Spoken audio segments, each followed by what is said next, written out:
Hello, ഇപ്പോൾ ഗൗരി ശങ്കരത്തിൻ്റെ എല്ലാ പ്രിയപ്പെട്ട പ്രേക്ഷകർക്കും മെട്രോ സ്റ്റാറിലേക്ക് സ്വാഗതം. അപ്പോൾ നമ്മുടെ ഗൗരി ശങ്കരത്തിൽ ഗംഗയും ശങ്കറും അടുക്കണം, ഗൗരി പുറത്തു പോകണം, ഗൗരി അടിച്ച് പുറത്താക്കണം, അങ്ങനെയുള്ള തന്ത്രങ്ങളാണ് അവിടെ നമ്മുടെ ചാരങ്ങാട് തറവാട്ടിൽ നടന്നുകൊണ്ടിരിക്കുന്നത്. ഇനി ഇതിൻ്റെ മുന്നോടിയായിട്ട് എന്തൊക്കെ നടക്കുമെന്ന് നമുക്ക് നോക്കാം. അതിനു മുൻപ് ആദ്യമായിട്ടാണ് ഈ ചാനൽ കാണുന്നതെങ്കിൽ തീർച്ചയായിട്ടും സബ്സ്ക്രൈബ് ചെയ്യുക. അപ്പോൾ ഞങ്ങളിടുന്ന പുതിയ സീരിയൽ റിവ്യൂ വീഡിയോസ് എല്ലാം നിങ്ങൾക്ക് ലഭിക്കുന്നതായിരിക്കും. അപ്പോൾ ഇന്നത്തെ എപ്പിസോഡിൽ നമുക്ക് കാണാൻ പറ്റുന്നത് ഒന്ന് ആദർശിൻ്റെയും വേണിയുടെയും ജീവിതത്തിൽ ഒരു സന്തോഷം നടക്കാൻ വേണ്ടിയിട്ട് പോവാണ്.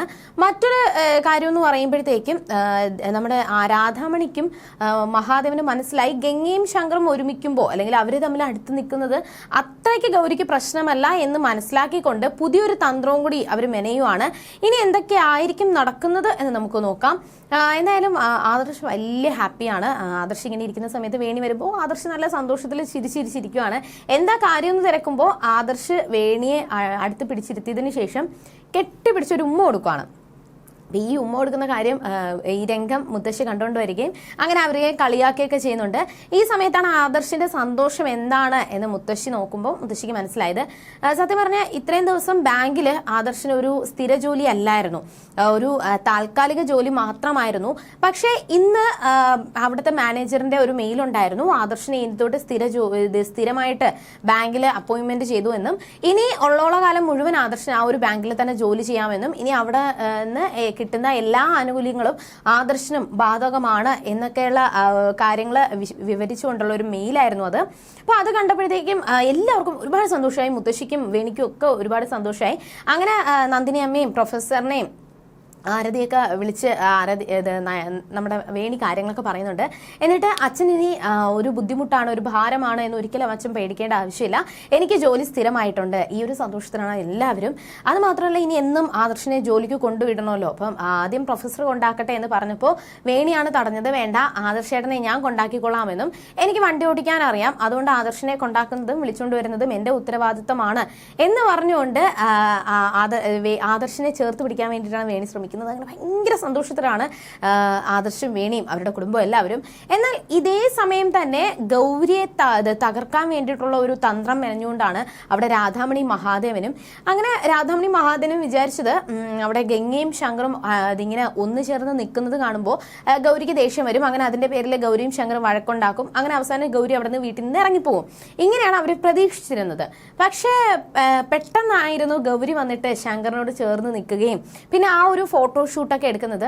അപ്പോൾ ആ ഒരു ക്യാമറാമാൻ പറയുന്നുണ്ട് നല്ല സൂപ്പർ ജോഡിയാണ്, നല്ല കൊള്ളാം, നല്ല സൂപ്പർ ആയിട്ടുണ്ട് എന്നൊക്കെ അവർ പറയുകയും അതിനുശേഷം ഗംഗയെ പിടിച്ചു നിർത്തിയതിനു ശേഷം ശങ്കറിനോട് ഗംഗ ഇങ്ങനെ ഞാനും ശങ്കറും ഇപ്പം നിന്നതുപോലെ തന്നെ നിങ്ങൾ നിൽക്കുന്നാലേ ഫോട്ടോയിൽ കുറച്ചുകൂടി സെറ്റ് ആവത്തുള്ളൂ എന്ന് വിചാരിച്ചുകൊണ്ട് ശങ്കർ മടിച്ചു നിൽക്കുന്നുണ്ടെങ്കിലും ഗംഗയോട് ചേർന്ന് നിൽക്കാൻ വേണ്ടിയിട്ട് പറഞ്ഞ് ഓരോ കാര്യങ്ങൾ ഗൗരി പറഞ്ഞു കൊടുക്കുന്നുണ്ട്.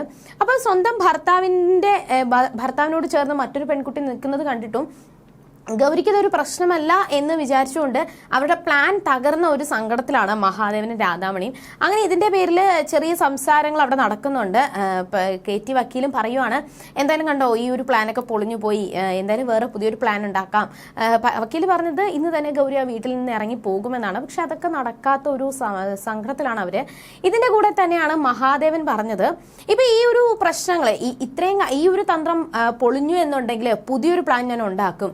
ആ ഒരു പാർട്ടിയിൽ അത്രയും പ്രശ്നങ്ങളുണ്ടായിട്ടും ആ ഒരു പാർട്ടിയിൽ ഉണ്ടായിരുന്ന നേതാവിനെ പറ്റി ഓരോ കാര്യങ്ങൾ പറഞ്ഞ് അവരെ തമ്മിൽ അടിച്ച് പിരിച്ചതിന് ശേഷം എല്ലാവരെയും കൈക്കുള്ളിലാക്കാൻ എനിക്ക് സാധിച്ചുവെങ്കിൽ ഇനിയും എനിക്കത് സാധിക്കും. ആ ഒരു വലിയൊരു പ്രശ്നം പരിഹരിക്കാൻ എന്നെ കൊണ്ട് പറ്റിയെന്നുണ്ടെങ്കിൽ ഈ ഒരു നിസ്സാര പ്രശ്നം പരിഹരിക്കാൻ എന്നെ കൊണ്ട് സാധിക്കും. അതുകൊണ്ട് ഗൗരിയുടെ കാര്യം ഞാൻ നോക്കിക്കോളാം.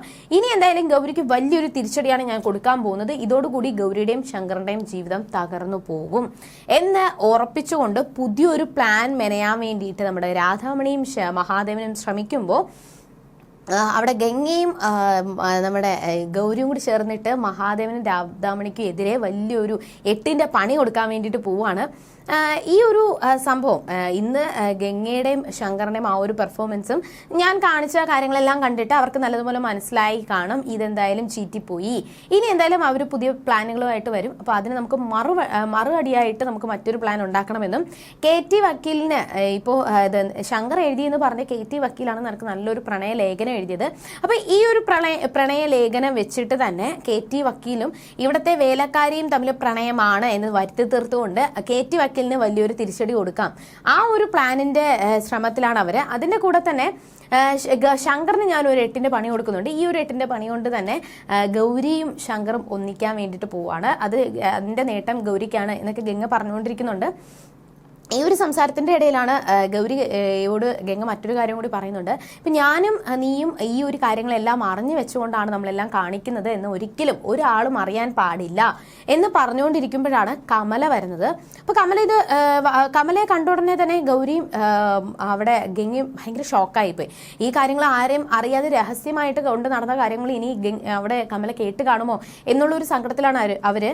ഇനി എന്തൊക്കെയായിരിക്കും സംഭവിക്കാൻ പോവുക? എന്തായാലും ഇതോടുകൂടി ശങ്കറിന്റെയും ഗൗരിയുടെയും ജീവിതത്തിൽ വലിയ വലിയ സംഭവങ്ങൾ നടക്കാൻ വേണ്ടിയിട്ട് പോവാണ്. അവരുടെ ജീവിതം ഒരിക്കലും അവരെ തമ്മിൽ പിരിക്കാൻ പറ്റത്തില്ല എന്നും അവരെ അകറ്റാൻ വേണ്ടിയിട്ട് ശ്രമിക്കും തോറും അവരെ ഒരുപാട് അടുത്തുകൊണ്ടിരിക്കുകയാണ് എന്നുള്ളൊരു സത്യവും കൂടി മഹാദേവനും രാധാമണിയും മനസ്സിലാക്കിക്കൊണ്ടിരിക്കുകയാണ്. ഇനി എന്തൊക്കെ സംഭവിക്കും എന്ന് നമുക്ക് വരുന്ന ആളുകളിൽ കണ്ടറിയാം. അതുവരേക്കും ബൈ.